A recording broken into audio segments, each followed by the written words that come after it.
Hello, for those of you that are joining us, welcome to the webinar on telling the story of our commons. We're just waiting for a few more people to join us before we start.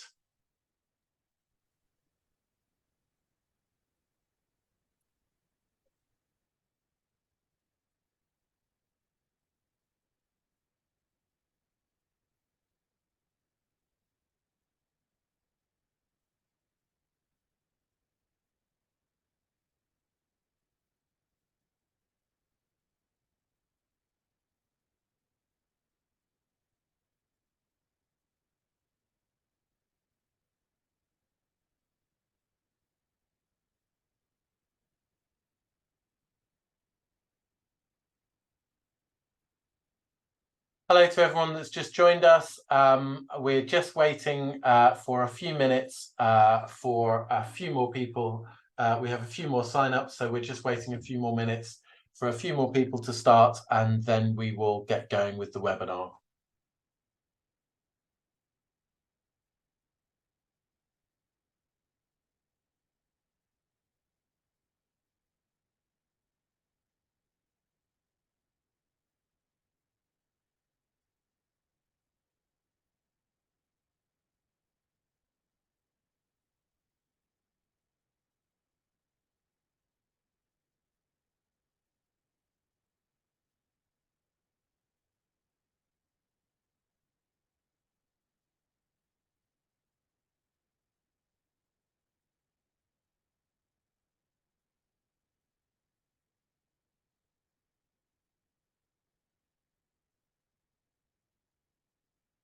Hello to everyone that's joining us now. We're just giving latecomers a couple of minutes grace before we start the webinar proper. Thank you all for joining us, and we'll kick off very soon.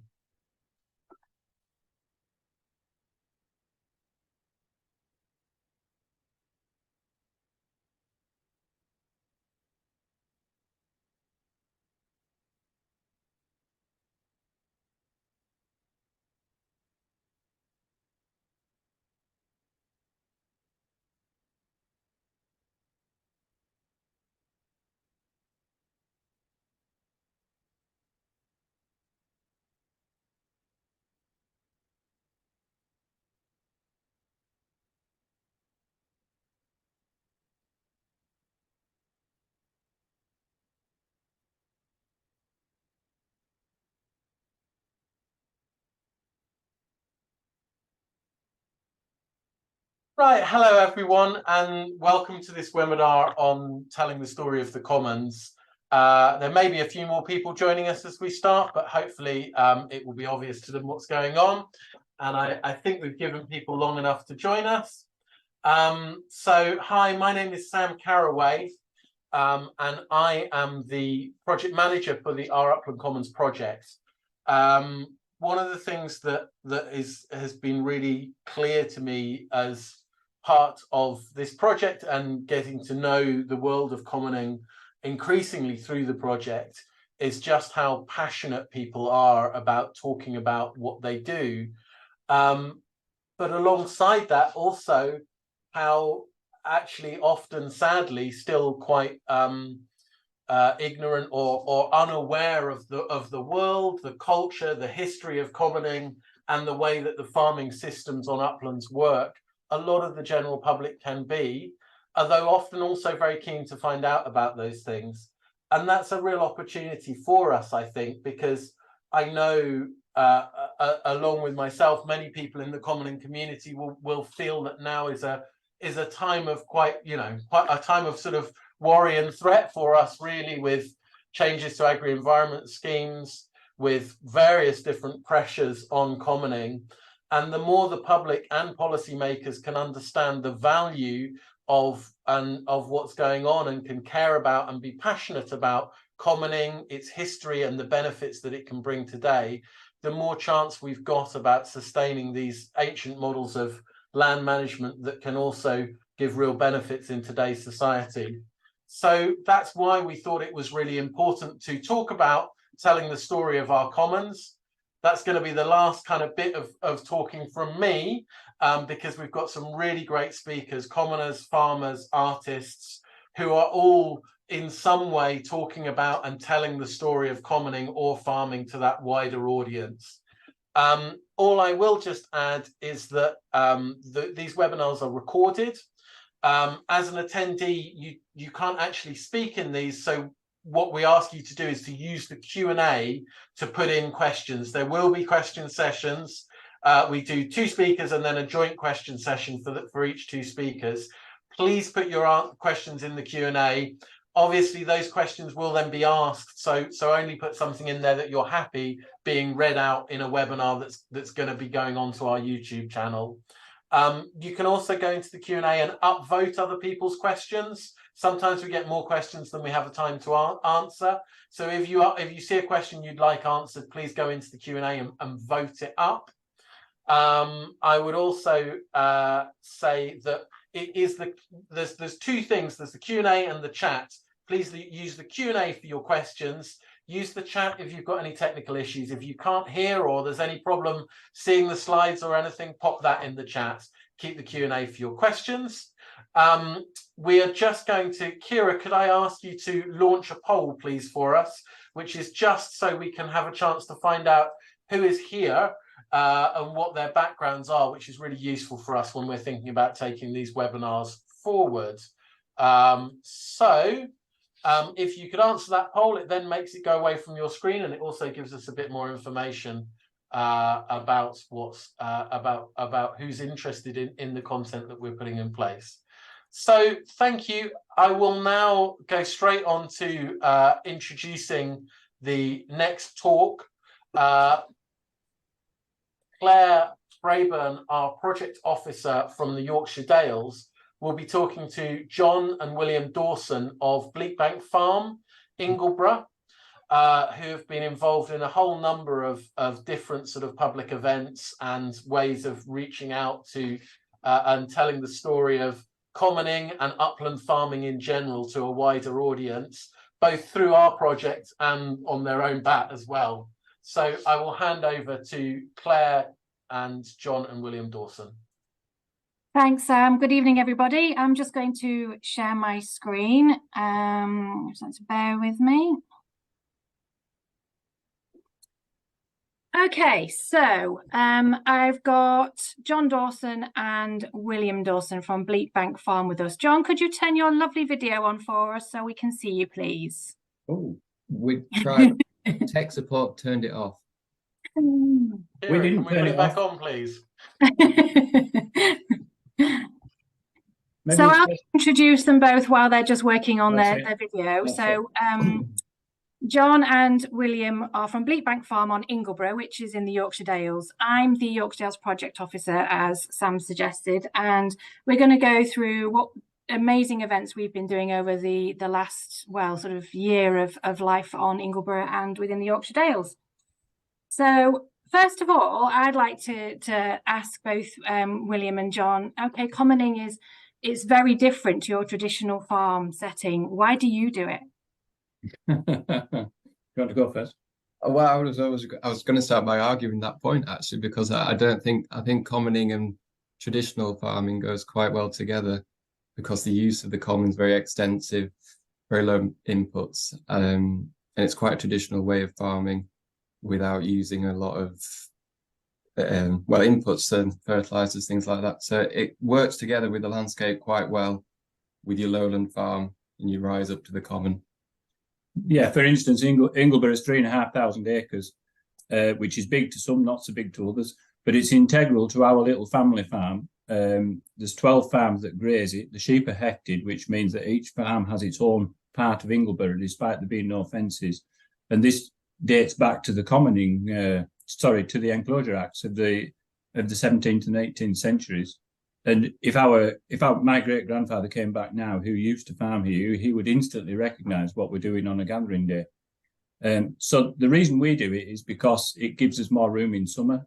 It's important that these uplands are managed in a sensitive and positive way, really. It's their opportunity to conserve nature, to produce food, and help our little farm by giving us more room in summer.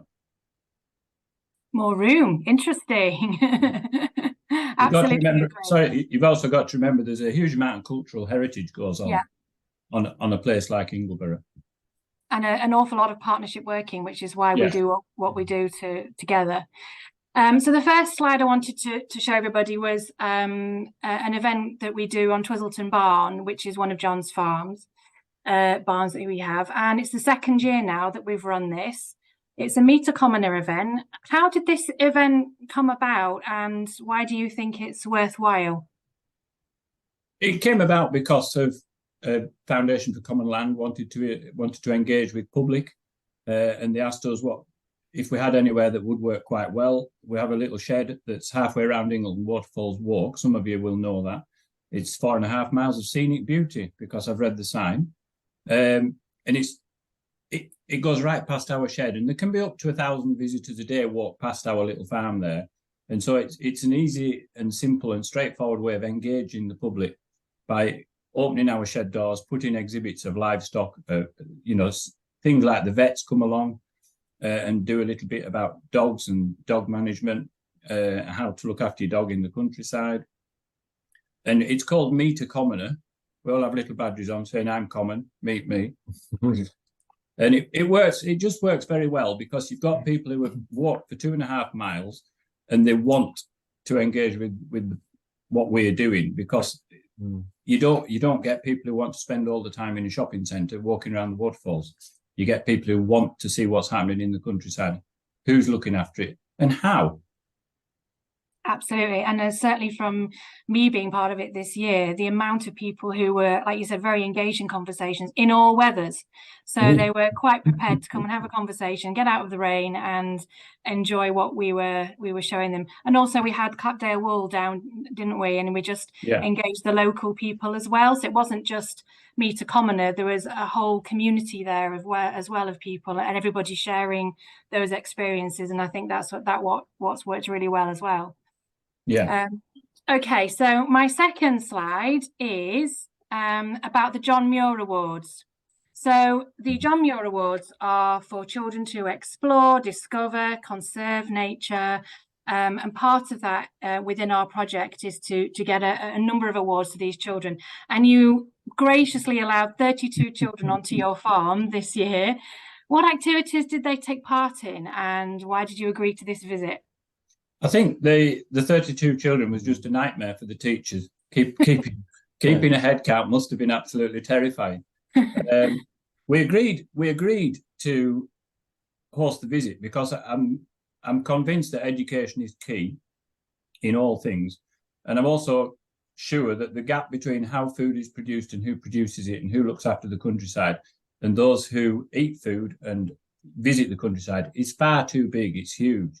And anything, I think we've all got a duty, those of us that help manage the countryside and produce food from it, to engage with those who have an interest in how it's produced. So that's basically it. We did things like dry stone walling. We have a tiny little farm in North Yorkshire in the National Park, but we've still got nearly 10 miles of dry stone wall, which is a huge undertaking every year in time and effort. Every time you build a metre of wall, repair a metre of wall, you move a ton of stone. And another metre falls down somewhere else. And it's just a huge undertaking. So we nicked a few children's fingers and we bruised a few shins by doing some dry stone walling. We've not heard anything from our insurance company, but it frightened the pants off the teachers. They absolutely loved it though, didn't they? Well, we were blessed with a very, very hot day, actually. That's me in the handsome hat on the picture. We also introduced them to wool. I've got a thing about wool in that it's 100% sustainable. It produces clothing. It's fire retardant. It's insulative. It's all those things, and yet it has no value because we're using oil. We'd rather use oil instead of something that doesn't pollute waterways. We don't have to go into the North Sea to get it. We don't have to go down and mine in the ground to bring it up. It walks into our yard for free every year, and yet it has no value. And I found that quite engaging with the children who looked at the different sorts of wool and what we do with it, how we sell it, how we do it, how we shear it. William sheared quite a lot of sheep, didn't you, that day? I think the grand total of 4. It felt like a lot when you've got a big audience. Yeah. You were talking through the animal health though as well, weren't you, and their teeth, and sharing a lot of things where, you know, these children perhaps don't get to see sheep on a up close and personal scale like that. So I think they took an awful lot away from that, and even just down to feeling the lanolin, you know, in the wool. I think they really appreciated that. Yeah. Okay, the next slide is you also do a number of events with key stakeholders. So you've had Natural England, Yorkshire Dales National Park, Farmer Network, to name a few. Why do you also feel this is really, really important? Well, I feel this is vital, actually, because the single farm payment, some of you will understand, is leaving. And at the last count, it was being replaced by 23 different schemes.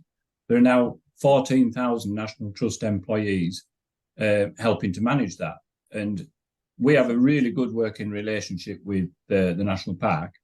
And I would love it if they were more involved with managing these schemes. So our job, I'm sure that many people who have to manage these schemes and implement the schemes and work with farmers are convinced that a farmer is a bit like a unicorn, that they've heard of them, but they may never see one in real life. And I'm sure that when they meet us and they see the challenges that we face in implementing the schemes that they're coming to implement, for instance, there's 12 farms on Ugborugh sharing, and to get us all to agree to a scheme isn't just like tick that box and you've done it. It's like going shopping with your neighbour and agreeing what goes in the trolley. It's really tricky. So that I'm sure it's important that they have some understanding of the challenges that we face in looking after nature, you know, carrying out their work, their wishes, really. We must have that working relationship between us and those implementing the schemes. And they have to have an understanding of the challenges that go on a little tiny family farm that struggles to make a living. You know, if you want to make a lot of money, don't be a farmer. But if you want to like never work again, be a farmer, because it's good fun. William, do you want to add anything? Well, some would agree with you.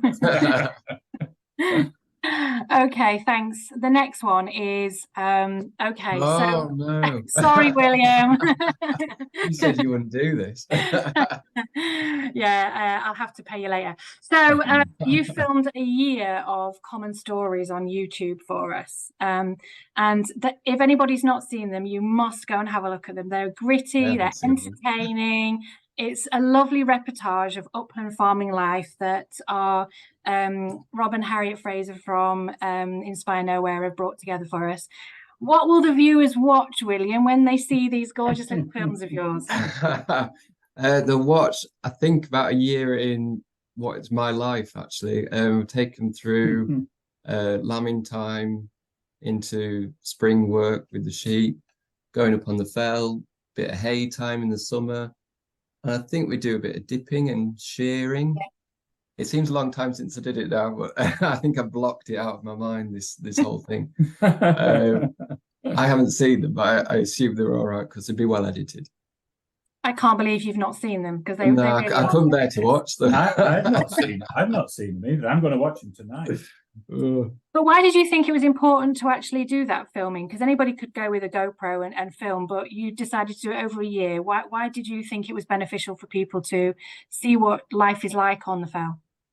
Well, it's a bit like why we do all the other things, really. It's the missing link. That makes me sound like I'm the missing link, which is like important. Yeah, but it's a way of having people come to the farm without them coming to the farm, because we do enough of that already. Yeah, it's important that what we do and how we do it is recorded, and people have some understanding of what we do and why we do it. And how we do it. And William is such a face for camera, it mustn't be missed. I would agree, but then I'm biased, obviously. But no, that's absolutely brilliant. Thank you so much. The last slide I've just got is, would you have any advice or hints or tips of where people could start with engaging people? I know Twizzleton's on the Waterfall Trail, but any advice on how you would make a start with these sorts of events?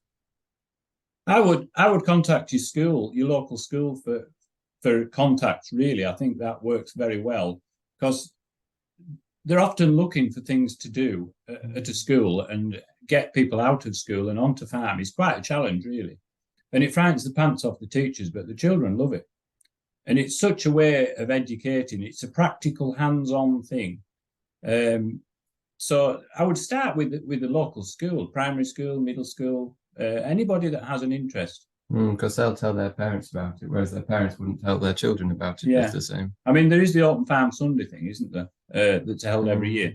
And it goes down very well nationally. We've never actually done that. Judith won't let me. But it goes down very well, the Open Farm Sunday. People want to know how the food is produced, what goes on the farms, you know. Where do people want to care where the food comes from? Do you want it to come from America?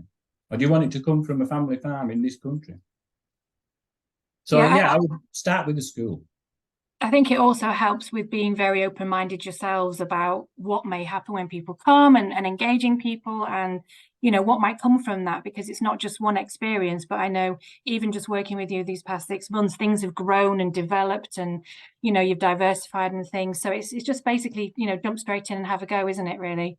Don't be frightened and welcome people as well and tell them how it is. Don't be shy and don't tell them that nothing dies. No. Don't hide things. You know, it is an enjoyable challenge, but it is a huge challenge. We milk a few cows and things. We only just made the webinar tonight in time, really. By the time you've done your long day and things like that. But engaging with the public is vital, I think, because it's such a gap now between the food producers and the countryside carers. We can't get on Jeremy Vine, but we can educate those that we meet and engage with them and enjoy that challenge as well.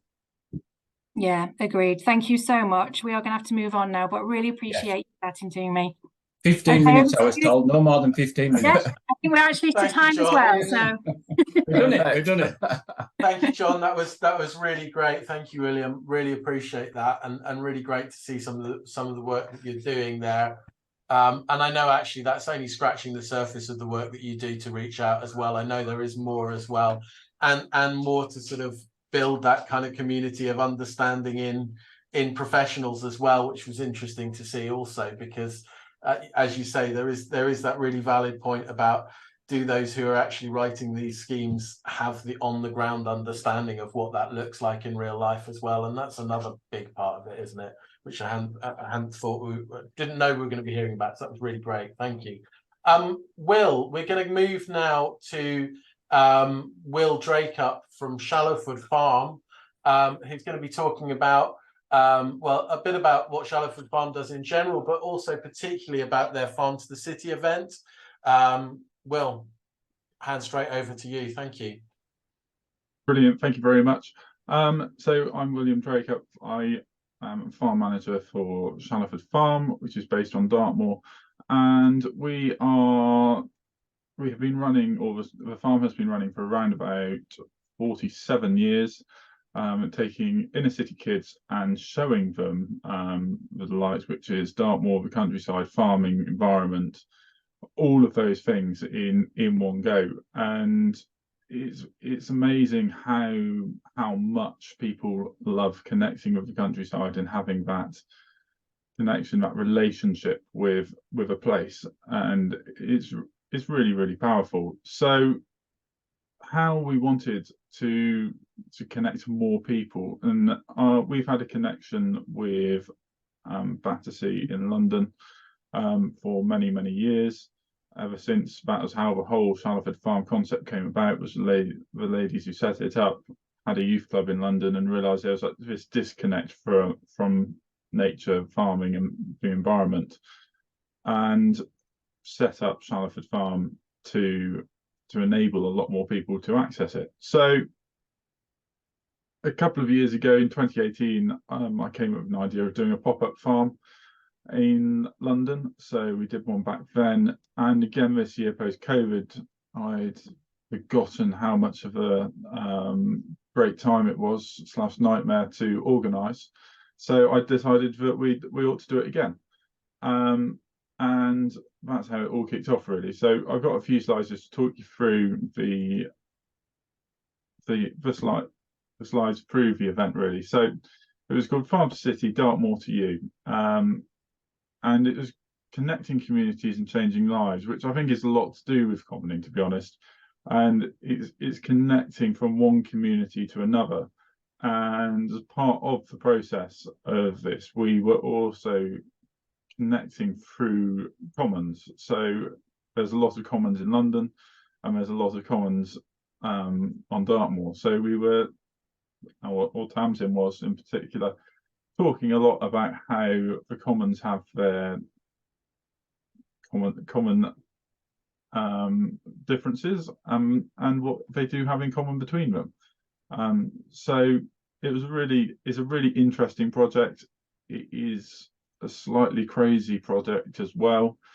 So you imagine we are running this opposite Clapham Junction train station, for those of you who know London, and it's quite a sight to see livestock just sat at the side of a road in a little car park, and it's something which really draws the attention to a lot of people. And it also takes a lot of organisation for all of the animal movement licenses, the logistics of it all. You can't just whip anywhere to get anything. You've got to remember to take it all with you, and then when it comes to taking it down, you've got to take everything home with you as well, including all of the dung and everything else you've generated all week. So it's quite interesting. So our aims were to create stronger connections between Battersea community and the farming and nature within the context of Dartmoor, to inform and inspire curiosity about farming in the natural world, and to create stronger connections between the Shallowford Trust and youth communities of Battersea. So the event was a pop-up farm. We held it from the 6th to 10th, so the 6th to the 10th of June, and finished it with an open farm Sunday event on the Saturday. And we had basically a carousel of about 16 different activities running. And we partnered with loads of different organisations, which I think is the key thing. Without partnering with so many different people, this would never have happened. To run this event on a day-to-day basis took about 30 people just to make it happen, talk, engage with people. And without all the wonderful people which came along with us and got involved, this would have never got off the ground. So I'm just going to run through quickly the different kind of activities we had. So we took up some calves, we kind of introduced them, and it's trying to get people to actually, a lot of people, it's the first time they've seen farm animals. So we got asked, like, what breed of dog are the calves, and various other questions like that. So it's really, really interesting to see the reactions. And more interesting for me is, like, the livestock were completely fine with being in London, the fire engines going past, all the stuff which was happening around them. They were just completely embracing it and absolutely loving the attention that they were getting. So we had ewes and lambs as well, and again, people really keen, just wanting to integrate, wanting to learn, wanting to understand where their food comes from, how everything is happening, why we keep it, and so on and so forth. And of course, pigs had a good few of those up there as well. And it's just that kind of reaction of actually seeing them in the flesh and running around. And it really kind of has it really was interesting seeing how they reacted, but more importantly, how the adults reacted. So as they came around the corner and just saw these farmyards just in a little car park at the side of the road, all of a sudden they just stopped, were taking photos. Interesting why. It was putting smiles on people's faces. It was just a fantastic thing to be a part of. And of course, we had to take up a tractor. Unfortunately, the car park is small, so we only could take up a little one. But the reaction it is for people just to even see something like that, to have that connectivity with, was just brilliant. And explaining to them why we use them and so on and so forth.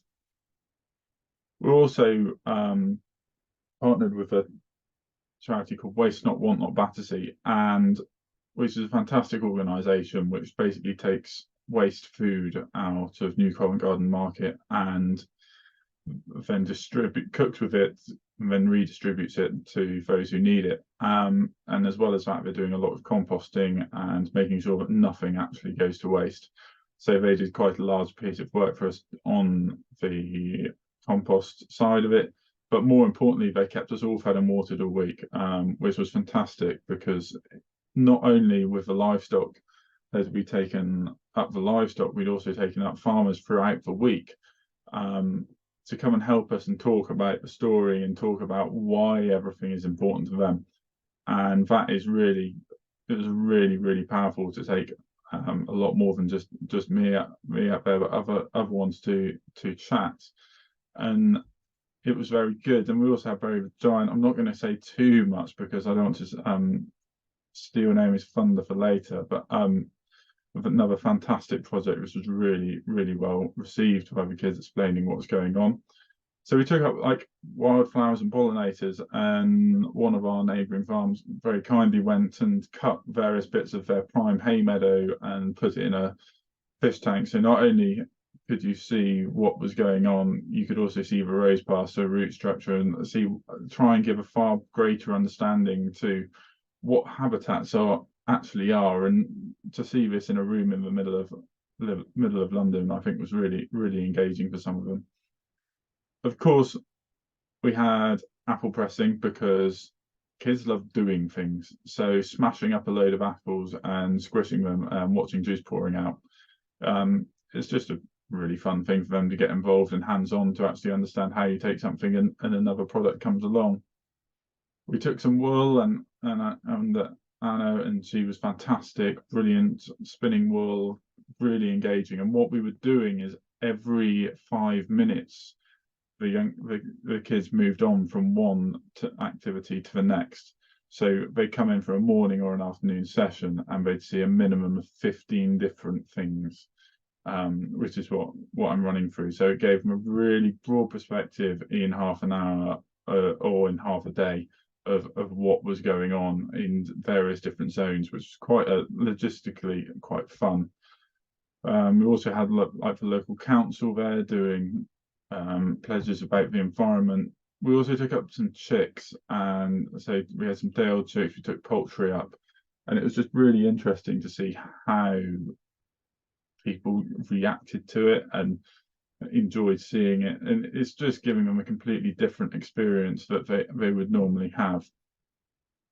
And of course, we had Foundation Common Land connecting commons and having that connectivity between those London Commons and Dartmoor Commons, and showing the differences and the similarities between them, showing them the likes of wool and various other bits and pieces which went alongside.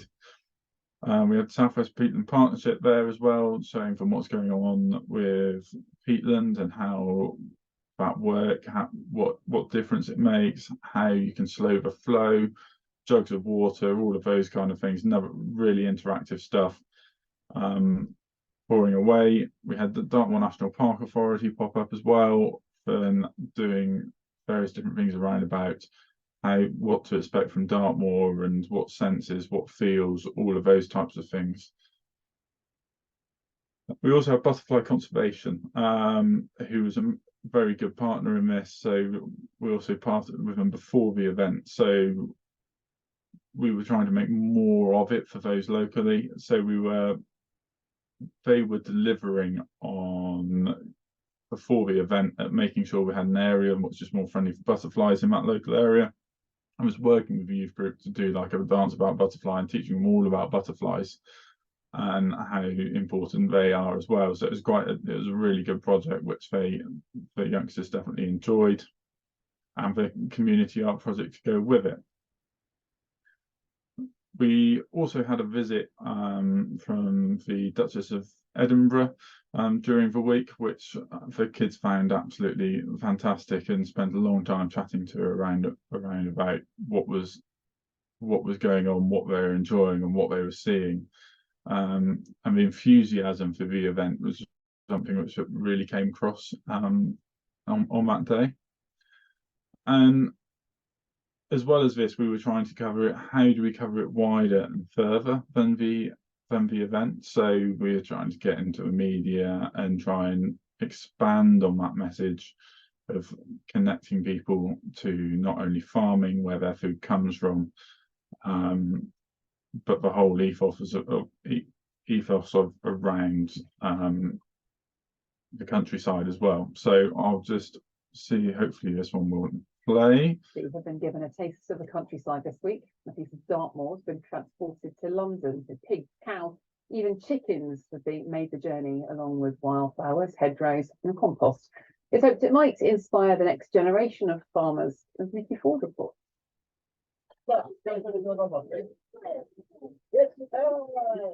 A lesson in composting, something a bit different for these school kids in Battersea. They're visiting a farm which has been transported from Dartmoor in Devon all the way to London. The reactions are absolutely fantastic. You see them walking around the corner on that first side of animals in a car park in the middle of London. It's really, really like the buzz of excitement they get in their faces. It really does light it up. From knitting and wool spinning to apple pressing, the children got a taste of traditional countryside activities and even learned a little about moss. Every single little moss is a bit of a climate superhero. It's absorbing carbon dioxide out of the atmosphere. It's creating soil. It's part of an initiative that was first started at this youth club in the 80s.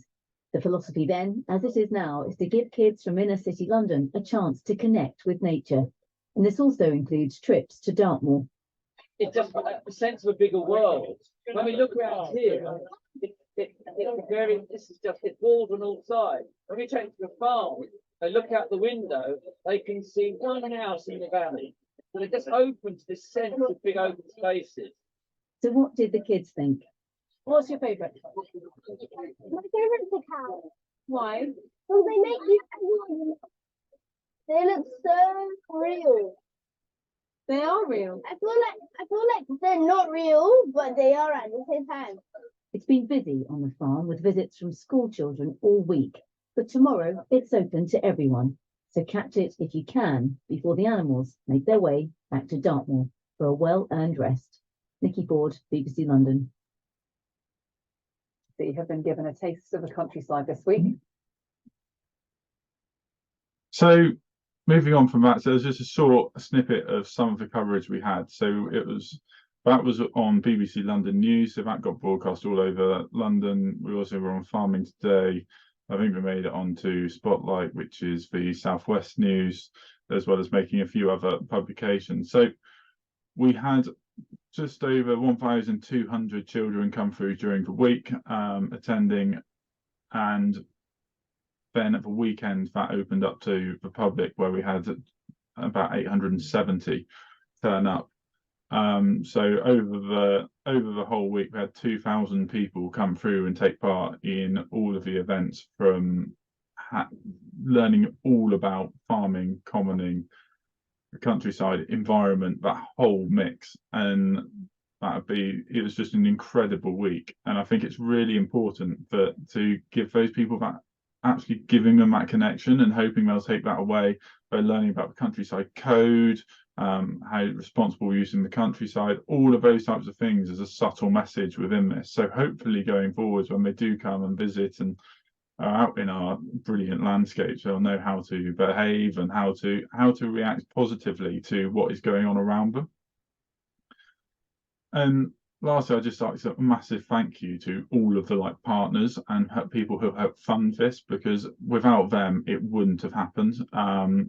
It is an extraordinary amount of work to put on something like this, between myself and the other team, rest of the team at Shallowford. It was a huge amount of effort, and I'd like to also thank all the other farmers who came up and visited, and it was great having them there. For the passion for what they do just really came across, and it really just pushed on and helped engage those kids, and really showed them how passionate and proud we are of our industry. So I think it's just really important to say and thank you to everyone who was involved, and it really is key. And without doing this together, it really wouldn't happen. So hopefully that's given you a very quick and brief overview of an event we put on, and yeah, hopefully you found it interesting. Brilliant. Well, thank you so much. Really appreciate that. We were going to go into a Q&A now. We've taken slightly longer than we thought to get here, and we don't actually have lots of questions in the Q&A. But I will do a brief sort of drop into the Q&A. There's one question there saying, for Will, you know, how do you persuade the authorities and the venue and to let their sort of urban spaces be invaded? You know, do I understand correctly from the position that you had receptive contacts in the area? But how would you go about, you know, how would someone go about, you know, building that trust and building relationships from scratch? Any tips for people?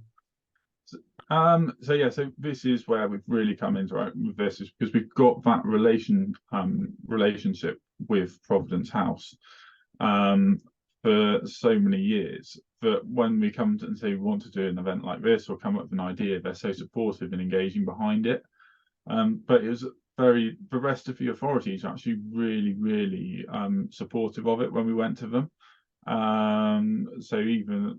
So APHA from the animal licensing side, through to the local council, through to the police. So we had to go to every single different agency around before we were allowed to effectively put on this event. So looking at anti-terrorism measures and all sorts of other things, way outside of what you'd think is generally farming to do. But everyone we went to was more kind of asking questions of how can we help you make this happen, rather than trying to throw obstacles in our way. So I wouldn't be scared of it. And I think there's a lot of people out there who do want to put things on like this, and do want to help you, but it's just getting out there, talking about it, communicating it, and don't think you're going to do it on your own. You need to work with partners, because otherwise it just doesn't happen. It is a massive resource. I mean, you can see in that photo on screen at the moment, that's just some of the team who helped that week.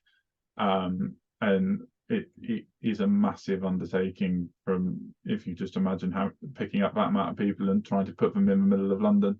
And I think it was a learning experience for us as much as them, because you're embracing that culture of being in the middle of London all week as well. And I think that was a really good thing. That's really positive, thank you. And that actually maybe relates slightly to a question that I wanted to put to both you and to John and William, if you're there still, and if you can come in, which was just, I guess, I mean, you know, we know at the moment, or you can feel at times that people can be quite polarized in their kind of views about the uplands, and about farming in general. And this is times with you know, this is times when it can be, you can you know, potentially encounter people who might have a very set position that's in one way around rewilding versus farming or things like that. And how do you kind of bridge that gap? How do you reach out to people and engage in a positive way with people who might be coming from a very different place from where you're coming from? John, do you want to come in on that first? I don't know if that's something you've experienced or not. Yes, I've all the open days, all the visitors we're welcome to Bleak Bank. I enjoy having my views challenged. I think it's good for everybody to do that.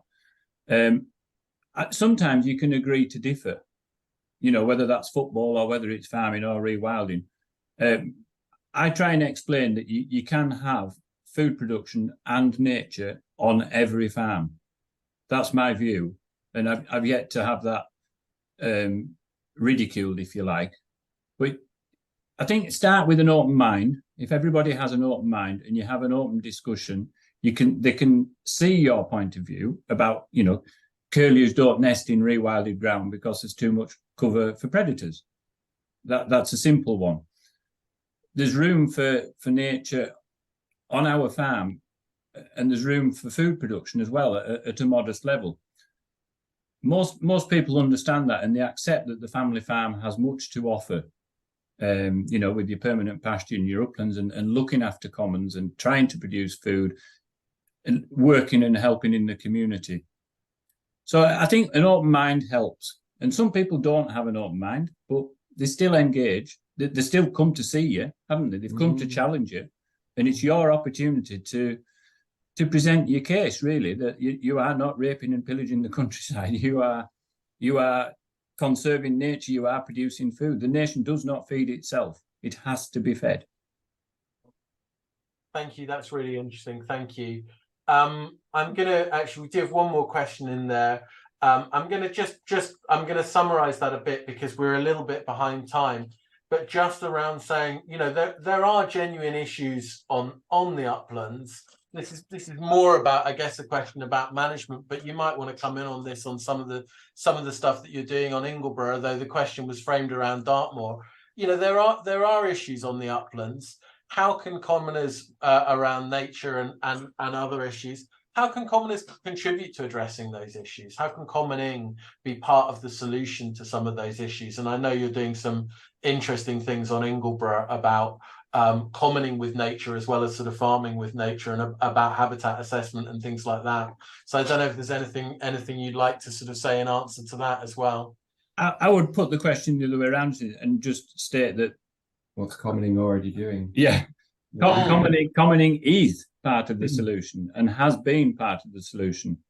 You know, all the different habitats we've got on Ugborugh.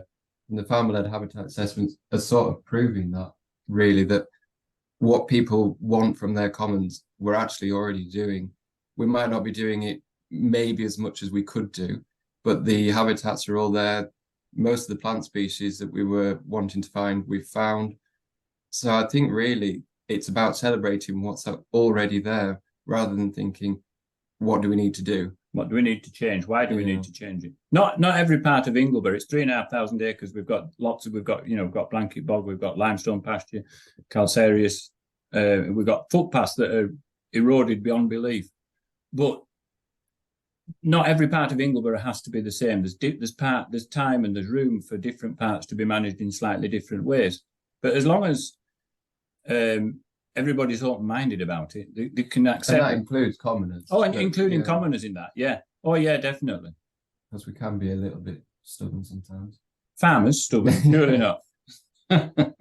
Thank you. I really appreciate that. And I'm sorry to draw the Q&A a bit to a close, but I just want to make sure we've got time for our other great speakers as well. So thank you again to Will Dracup and William and John Dawson.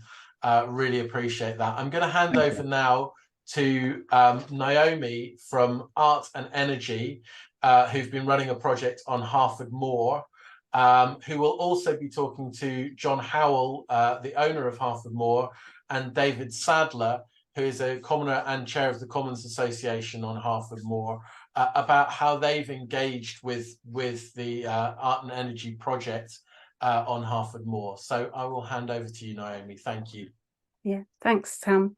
And thanks for inviting Art and Energy to talk about stories of commons and our work, and particularly around the common of Harford Moor. So I'll start by just describing a little bit about Art and Energy as an organisation. I'm a director. It's a community interest company, social enterprise, and basically we're trying to reach as many people as possible to help them reimagine a future, get creative, think about nature, think about energy and our energy systems.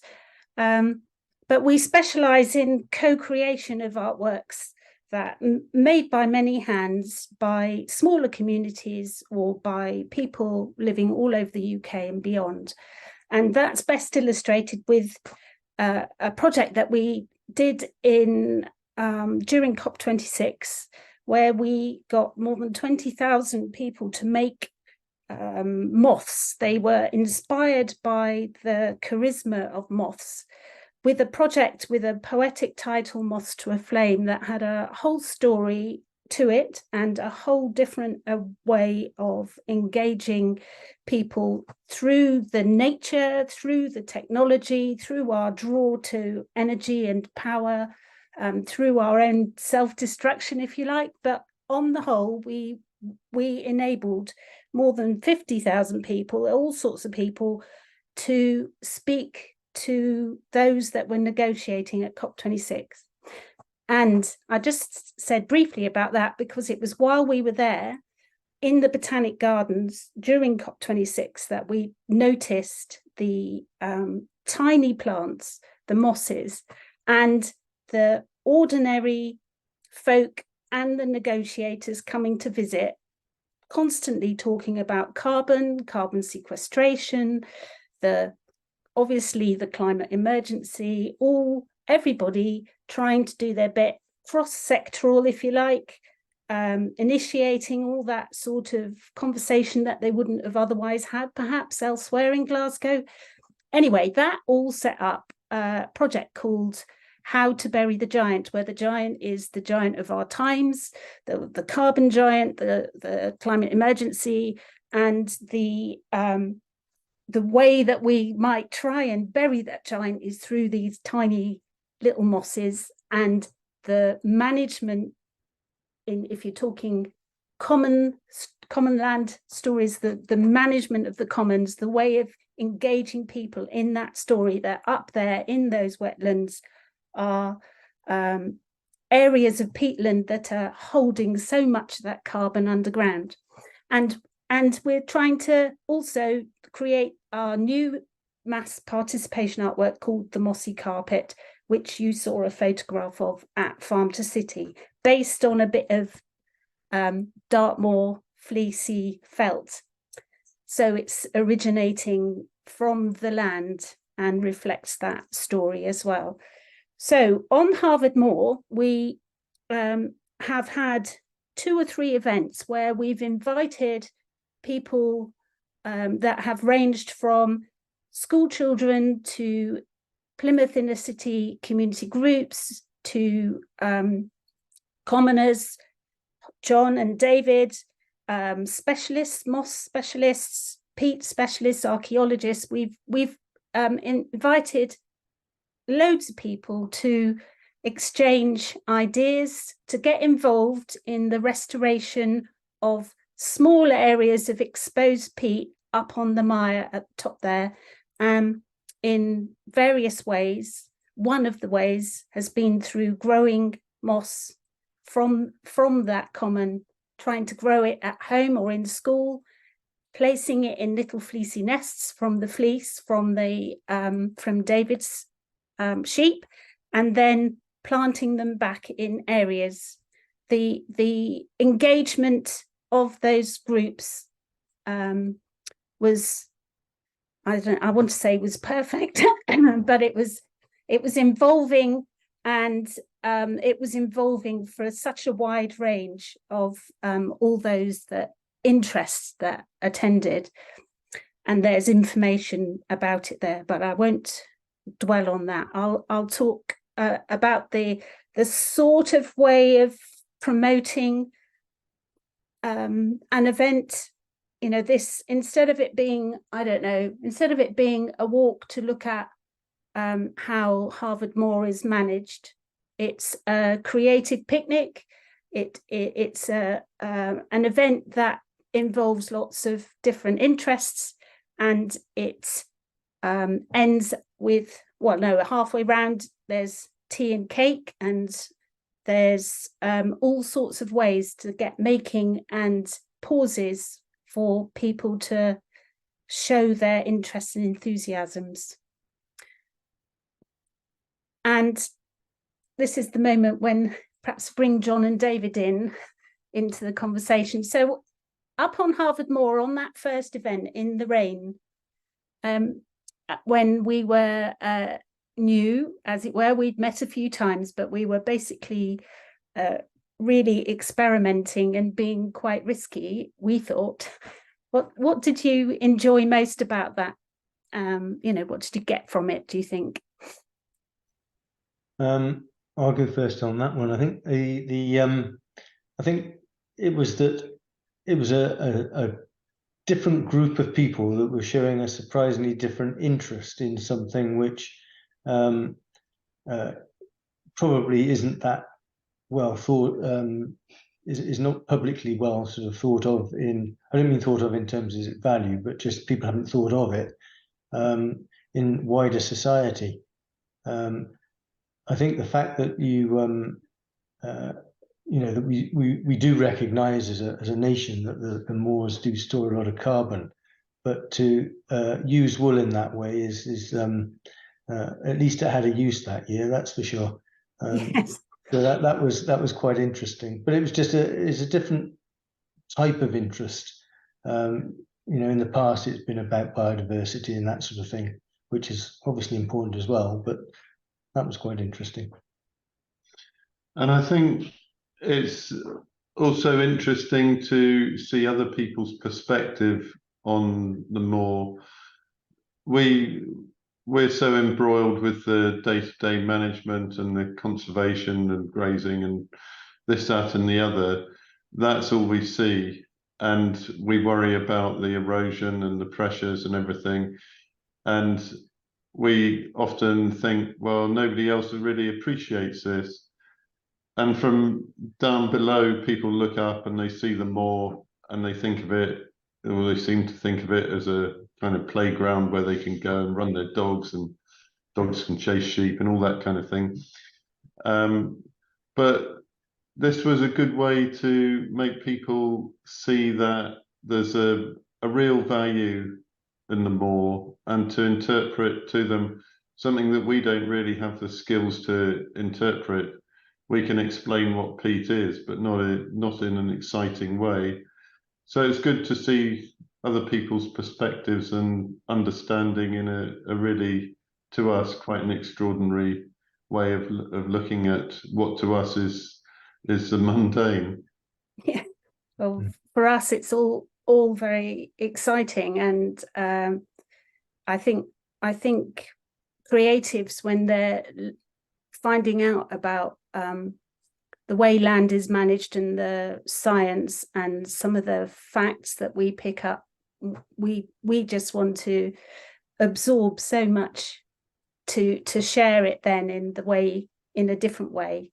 You know, that's did you gain anything that you shared at home or with others, you know, the others that didn't come? Did you report to anybody else about it? Was the story traveling? That's what I'm asking. The answer to that is yes, but I don't think will travel very far. You know, I'm very aware that all of these things, if you think of, you know, I come back to what John said earlier, and John and William, and I think they were talking about education being important. And this is a similar sort of thing, but of course it actually contacts such a small group of people. You know, in their case, they went up to London. I did the sums, and it's 1 in 60,000 people probably had a little bit of an input, which is very valuable. You know, I'm not belittling it at all, but you know, are you saying there's a lot more to do? It's. I think one of the things I'm probably digressing to other questions though, but it's that it's only meeting a small group of people that are already probably reasonably interested, and that's my sort of long-term concern. But I think it's brilliant that it's being done, and it's another group of people that take an interest. Yeah. Yeah, well, I think you'd be pleased to know that the spotlight and the television that's been interested in Bury the Giant, and the Caroline Quentin on Moor has also shared Harford Moor's story. I think the actual story has gone far and wide, as far as you know, a small group of people can manage to get it. But the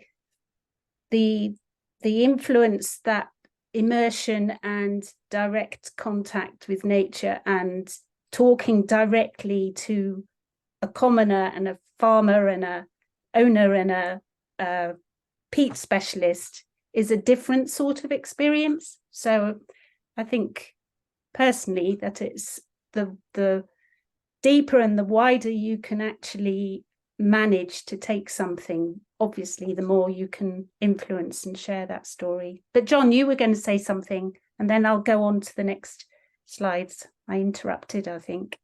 Yeah, I think it helps us to understand that what we're responsible for has huge value to other people and to society in general, because it is an area where you can store and sink carbon into the peat if we can continue to keep the peat growing.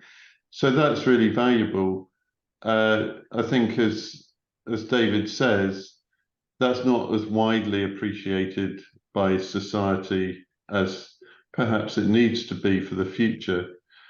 But this is a step in the right direction to make people understand that these uplands for our crowded island are really important.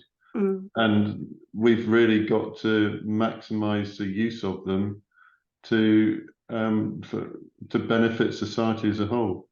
Yeah, that's very true. I'll move on to just the next couple of slides, and if you want to jump in with a thing, please do. But so obviously when we take a group up, we evaluate it. We talk to everybody about their experience, and this was the list of things from the first event that people were letting us know. And some of these people were from inner city Plymouth, and they'd hardly been up to the moor. It was a really additional nice thing to do, and they were perhaps more interested in carbon and less knowledgeable about food production. And so there's this sort of different perspectives, and the discussions about agriculture and seeing the animals. You know, there are people there who don't often see animals out there doing their grazing and living and managing. So there was also one here that's about feeling a new investment in the moor because they'd actually planted some moss, and that was interesting to me because I've well, no, not obviously, but I have been involved in some tree planting and that type of activity in the past, a long time ago. And people do have an investment after having done that. But I hadn't thought that it might also apply to a tiny bit of moss in a small fleecy nest, you know, the same sort of thing as if the human hand has touched that squidgy peat and felt like they were potentially going to make a difference, or they wanted to make a difference in the future. But I thought that was great. And then online, so there are, again, when you tell stories about nature, landscape, commons, you want to invite people to understand things in the way that they want to. So we do have an online club sort of creative community, and we would be sharing all the learning and the activities through that with that community, for people who can't get out, for people who would rather just be at home on the computer, but at least it's a way of beginning to get the information. And then there's more, you know, as a result of doing this. There's the mossy carpet behind you growing. It's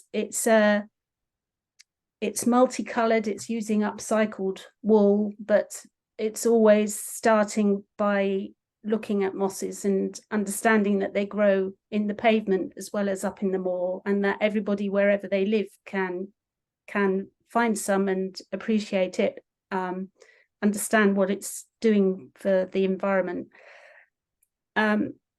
And people, you know, we encourage people to look at the mosses like they're giant mossy forests, pretend they're little microscopic tardigrades wandering through.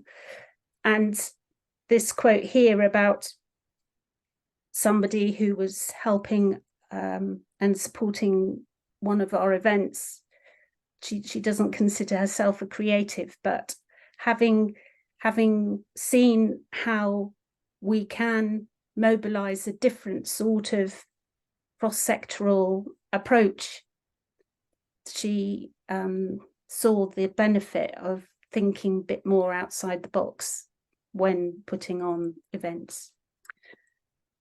And moving forward, we are going to be doing more of this sort of activity. We've got a small amount of money from the Devon Environment Foundation, and if we're lucky, we might be able to add to that. But one of the questions I was going to ask David and John was, because I think it's probably nearly time, but it was how would you like to take things forward if you were going to, not necessarily with us as creatives, but you know, we might continue working on your common, but how would you like to take things forward? Would you like to do more of these sorts of events, or is there some role that you can see for organisations like us on common land to help tell those stories? I think, I mean, the thing is that obviously these things have to start in a small way, and so yes. you know, I wouldn't undermine anything that is done that gets people interested. Yeah. You know, lots of things that start in a small way are surprisingly, sometimes they do take off and sometimes they don't. But I think it's important to try. And so, you know, I think we certainly as commoners, we're quite pleased if people take an interest in what we're doing. Yeah. And I think that's really all I can say about that, really, is that, you know, it is that the future is definitely going to be one where we need support from other people to understand what we're doing, and you know, things that make people realize what we're doing is benefiting wider society and nature and what have you. And you know, and some of our management techniques might need to be improved by studies that go on. So education is important in all contexts. Yeah, thank you. John, do you want to add to what you might hope for in the future? Yes, the landscape is very conflicted because we're trying to do a lot on it. We're trying to conserve it and conserve nature. We're trying to grow food, and we're trying to allow free recreation all over it. So often we're in conflict, and as well as the commoners who have their grazing rights, the whole country has got access rights and very few responsibilities attached to it. So I think the more awareness that people have that this is a landscape that needs respect and care and responsible use, I think it's really important. Otherwise, we will never be able to use it to help combat climate change and to help conserve biodiversity and to help produce food, which are all kind of like the most important things we have. Yeah, basic, the basics, yeah. I'm gonna come in here and thank you very much and leave that as a really useful last thought to leave us with on this talk, John. Just so we've got time for our next speaker and for hopefully a brief Q&A at the end of this. Really great, really interesting to hear from you and what you got out of the project, and that was a really nice thought to leave it on. So I'm going to move on to our next speakers, Harriet and Rob from Somewhere Nowhere, who've been running the Commons Stories project for our Upland Commons, which we've heard a bit about already, and I'll go straight over to you, Harriet and Rob. Please take over. Thanks very much, Sam, and thank you very much for inviting us to share our work. I'm going to share my screen now. Let's see if this works. Here we go. Share. There we go. Can you see that all right? Yes, we can. Thank you. Yeah. Well, thank you very much for having us. So Rob and I, we have a collaborative practice as artist researchers. We call ourselves Somewhere Nowhere, and we've been working in upland commons across England for more than 10 years. Our role in this project has been to get to know individual commons and whole areas really to meet people who are invested in the nature and the culture of these commons. Each person doing their own thing on their own journey, their livelihoods, their businesses, and their personal interests, and caring for the commons, and also responding to the changes that are happening all around us, and coming up with their own ideas for change. And we've also been looking at how people connect and work together on the commons. And then we're doing our best to show it through the stories that we're telling. So we've got a small slideshow just to give you a glimpse of what we've been up to. Oh, hang on a minute. I think, there we go. Yeah, so we've been working in 4 commons, 4 areas with commons across the UK, in Dartmoor, the Lake District, Shropshire Hills, and the Yorkshire Dales. Predominantly the work that we've been producing has been going into the Common Stories section of the Our Upland Commons, the Foundation for Common Land project and the Our Upland Commons page. So there's the landing page, and there's just a series of tiles that gives I suppose a snapshot of the kind of people we've been meeting with and interviewing over the last 2 years now. So 3rd or 4th generation farmers, new entrants to farming. We've been meeting peat restoration specialists, tree specialists, butterfly surveyors, people maintaining hedges and walls or working on natural flood systems, and kind of many other people. So that gives, as I say, an overview of the people. Embedded in those stories, there's some videos, there's some audio clips, and there's also just a taste really of what's going on. And there's about 60 short stories at the moment, more to come. Yeah, nearly 60. I think so far we've had 25,000 individual people engaging with the pages, and about 67,000 individual stories being read so far. So it is getting some traction. Whether it's going anywhere or not, we don't know. And that's something that came to us. One of the quotes that somebody said, if you change one thing, it has a knock-on effect, so it's got to be thought out. It's, doing these stories have showed us how many different elements there are on the commons, and David and John have just touched on that. It's very, very complex. How grazing patterns affect habitats, how the land makes it palatable or not for animals, how water flows, what's happened in the past, what we're going to in the future in terms of climate, and what's available through policies. There's a lot of tension, a lot of stuff going on in the commons. So making change is a complicated thing. Yeah, beyond the actual website itself, we've also been getting stories in publications across the UK. These are just 2 examples in the Lancashire Life and a specialist tree magazine looking at the tree surveying going on Dartmoor.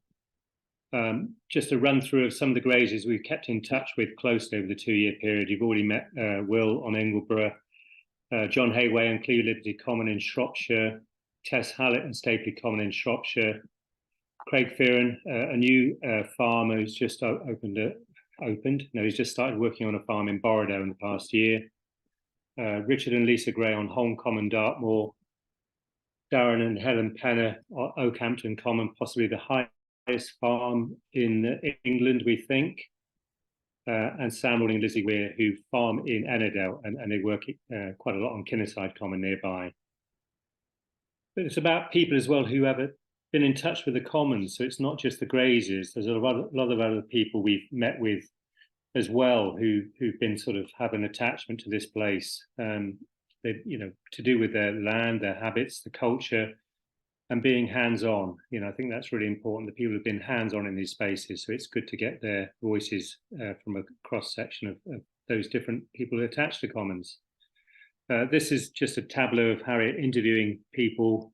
We generally record interviews so we can sort of capture it and use that to gather the material for when we get back home. So you can see there farmers, graziers, conservationists, wallers, peat specialists, land managers, a whole range of people we've met with over the period of time. But it's not all been serious. There's been a lot of laughs. We've had a lot of fun with running around and meeting lots of people. It's been a real privilege to actually talk to so many different people who have attachment to these places. So a typical day might be like here on Grassington Common in Yorkshire, a morning with a gamekeeper looking at habitat restoration with the management of the moor for grouse. And then in the afternoon, we'll be meeting, we met this lady called Manon Pugh as part of the Yorkshire Dales Peat or Yorkshire Peat Partnership to look at the same space, but through a different lens, so to speak. So that was one day on Grassington. And one of the things that Manon was doing was showing us how the condition of the peat had been assessed by the Yorkshire Peat Partnership and volunteers, and then together with commoners and the landowners to discuss a plan for restoration, and as an example of how different people are working together.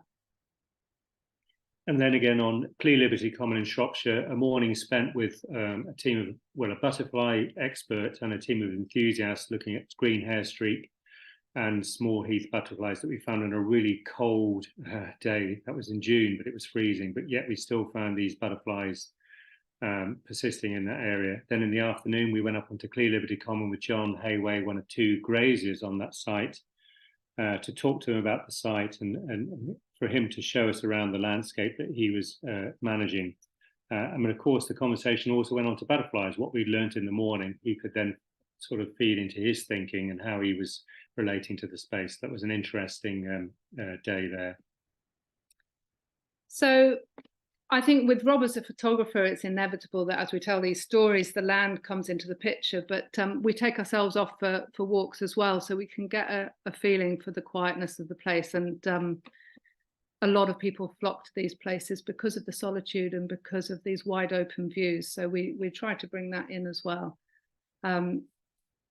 But a place, you know, getting a feel for the land is not always something you do from one perspective. And for us, getting a feel for the place means getting out there with other people, and to get a perspective from a grazier, a commoner, often the best way to do that is to go out on a gather. So this is just an example of some of the photographs from a gather in the Langstrath Valley with Craig Fearon and some other commoners, as an example of what we do to make a photographic story, if you like, on the website. And getting a bit hands-on. There's a few things that we've got up to that otherwise we wouldn't have. Here's one just helping with lambing. But this kind of hands-on experience feels really important for us as storytellers, and for me it's feeding into poetry. So as part of the output at the end of this project, I will be delivering a series of poems. And Rob, as well as his digital photography, he uses a large format real film camera and has been making portraits of the people that we meet. And again, we've got about 60 of these. They'll be shown in an exhibition. They're on the website. But it's a legacy for the project and legacy for the people that we're meeting as well. And it's this style of people just looking at the camera to engage with the viewer. The video, you saw how embarrassed Will was about his videos. Will, go and watch your videos, you're great. He's one of the people featuring through the YouTube site. This is, you click through the Common Stories pages, you'll get to these videos on the YouTube site. The one that's got the biggest views, Will Benson in Grasmere, has had 33,000 views. And recently at Patterdale Show, nearly 4,000 views on that. But I think they're getting quite a lot of interest. Some of them are very short clips. Other ones really do look in detail of how people are thinking about what's happening on the Common. So here's just a 1-minute clip of 4 people. Will, look away now if you don't want to look. Then there's a clip from Will Benson's film. Then Lizzie Weir making a film with a GoPro camera, and then they're speaking to Richard Gray at the end. So just 4 clips in a minute. We've got a new set of twins here. Oh! We can see she's sucked, she's full, she's happy. I'm restricted on my farm to 500 ewes because it's a tenanted farm from the National Trust. They're restricted to half, and you have to be careful that you get them in and the welfare, get them shorn, treat them for parasites, give them trace elements, and look after them. Here, Mickey. Mickey, get away out. Get away out, Mick. Mick, look back. Mick, look back. Here, look back. There she goes, look. Walk it up. There. Didn't want that left behind. It's a fantastic life. And 99.9% of the population don't know anything about it. and that's why I should be so lucky to do it. But having said that, we still got to make a living, and it's not like that when it's pouring with rain and snowing. So it was beautiful today, and you must smile when it's beautiful. So yeah, that's just a little clip. Do go along and have a look at the videos. You know, we're thinking all the time about the idea of public goods, and a lot of conversations about what the commons deliver, whether you phrase that in the term of public goods or not, but archaeology, natural flood management, biodiversity and changes in land practice, all the way down to dung beetles, and we try and cover that, and also share cultural events that happen because of the connection with the fells, and how community and community cohesion is really part of the lives that are connected with the uplands through the commoners and other people who are engaged with them. And talking of culture, just a couple of weeks ago we were on Dartmoor, and very lucky to join with others to witness a pony drift when ponies are taken off the moor. And in talking to farmers at the end of that, it was lovely to find out about the heritage that they're very, very proud of, but also the conversation quickly turns to how much things have changed and concern for the future. And this is a very big topic at the minute if you talk to any farmers or land managers in connection to the upland commons. You know, most of all, we're just really grateful for the gift of time that people give us. And this, for instance, didn't need to happen. We went to speak to a farmer, Philip French, who's also chair of the Dartmoor Commoners Association, and spent 2 to 3 hours with him and walking through ancient woodlands on his site, and just feeling that joy of being part of the place, and a wonderful place. And then later on the same day, meeting with Richard Gray and his family, and possibly being a little bit helpful to help them take their animals along the road and out onto the moor again. So yeah, it's really with thanks to people to giving us insights into their lives, and we try to do our best to tell the stories in the way that we tell them. And what next?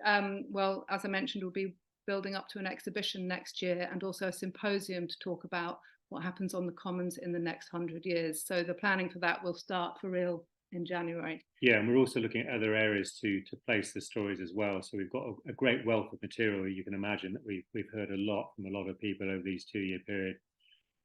So we've got a lot of material which we're keen to share wherever we can to get the story of commoners and people who are attached to it.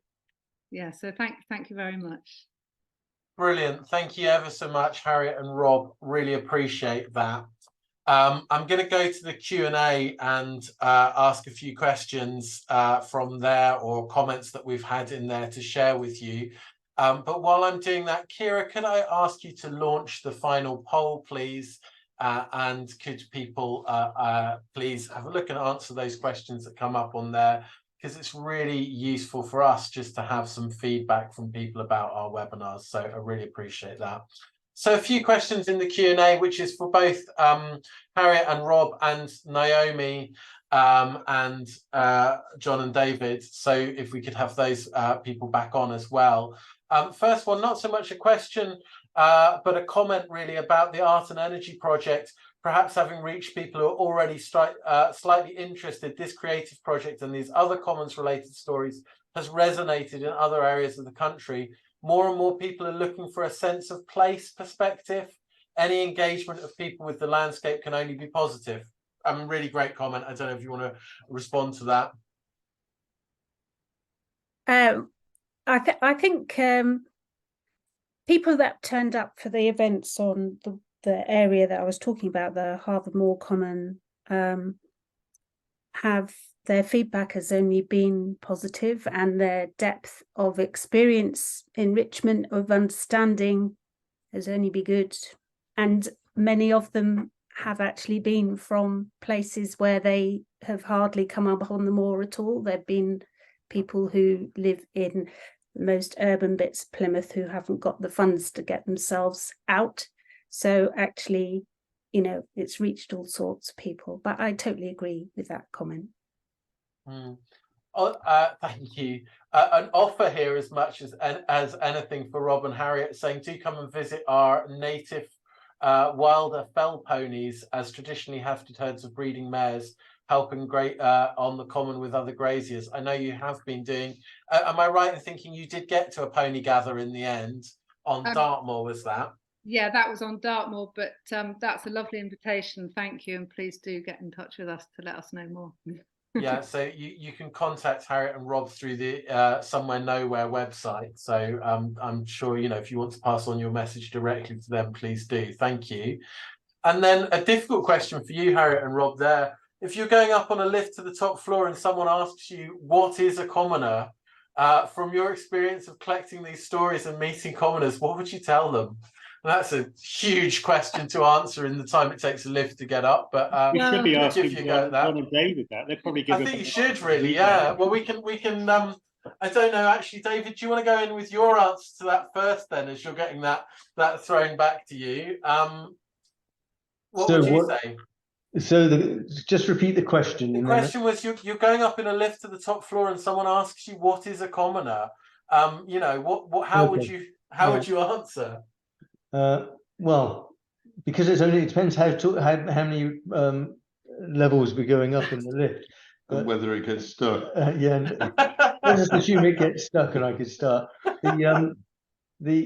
think the thing is that a commoner obviously takes an interest in you know, what happens on the common, and I think that the big thing is that they are the ones that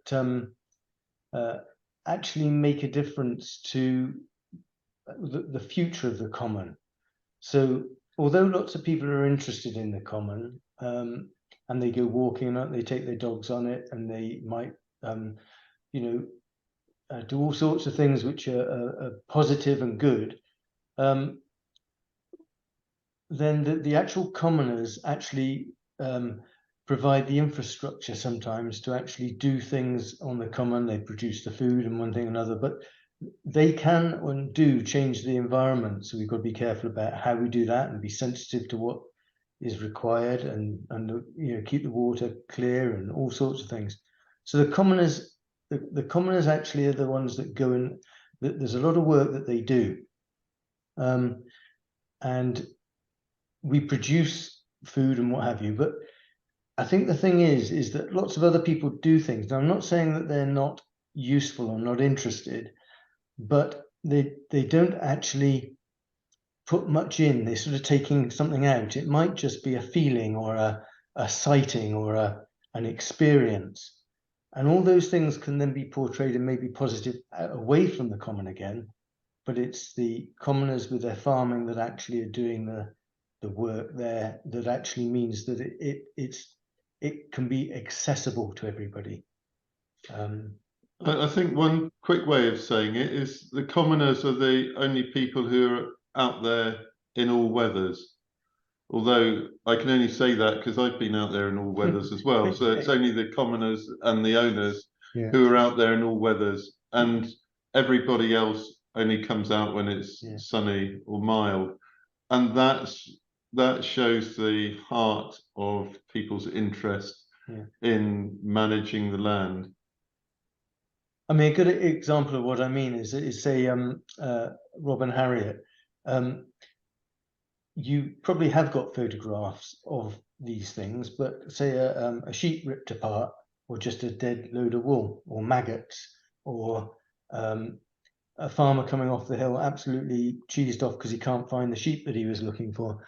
You know, we see the good side of what farming is and why we all love it when we are farming. But sometimes I feel that the reality of the situation isn't there. You know, when you go looking for something, you know it's carved and you can't find it because there's so much bracken around, and you can be up there for 2 hours and you come home not having not found anything. You go up there 3 days later and find it caught in a hedge. You know, it's those sort of things which I feel don't get put across to the public, because they don't really want to know about it, to be honest, probably. But you know, farming is wonderful because it teaches you how to be resilient, because you have a bad day and then you have a good day. So I'm not being negative, it's a positive thing, but it is a broad spectrum of experience. Yeah, I think, David, thank you. And it's been nice meeting you over the years. I think, in a way, your answer to the question is almost what it's like to be a commoner. And perhaps for an outsider who's getting in the lift, going up 3 levels and doesn't even know what the word means, which it is a different kind of a question about people who have rights to take sheep or other animals up onto the land, how those rights might be exercised and what are the limitations and what are the opportunities there. How being a commoner comes with all of these challenges and all of these difficulties, and also a responsibility and, you know, possibilities going into the future. So I think it's answering a question like that just brings out the whole complexity of the system of what are commons for. And I think one of the big questions of this project that I always come back to is, what is a good common? And there are so many different types of commons across the uplands. How do they work well? How do they work well for nature and for people, including farmers and the livestock that are there, and all of these different parts that come together? And I think that's what makes this project so interesting, because it tries to bring those parts in, but it doesn't suggest that there are easy answers. That's really interesting, Harriet. Thank you. And we are actually coming to the end of our time, but you've already sort of begun to answer. There's two questions on there. One about, you know, are there prime examples of ecologically thriving commons that are storing carbon? So one with that sort of picture of what's a good common. And another one saying, you know, commoning has shaped commons for centuries. You know, there are now many pressures on it. And will this demand for a sort of public goods delivery on commons take over and actually cause an end to traditional commoning? So one looking at, you know, will actually, you know, how does a thriving common support commoning and keep that going? And another about, you know, how do these other needs pull maybe in a different direction? So I just wonder if you want to wrap up with some thoughts about, you know, how do these different competing needs and demands interact with this centuries old heritage? Well, for 21st century times, from what we've picked up through our stories, and I'm sure Rob will add something, what we've picked up from people we meet, you know, change is here and change is big, and things are going to be very different in a few years. But what different looks like depends on how people get on, what policies come in and who listens to who. But I think at the heart of it is people, isn't it? And relationships. And if commoning and communities are going to continue, whatever the practice looks like, you can't take the people away, because then the uplands are empty. And that might be a model that suits some people, but the heart and the passion and the commitment and the energy that we've got from everybody we've spoken to, whatever their level of interest in the land, suggests that we need people invested in these places. Yeah, I think the biggest thing we've heard in recent times is the uncertainty, and I think that's causing the most issue, if you like.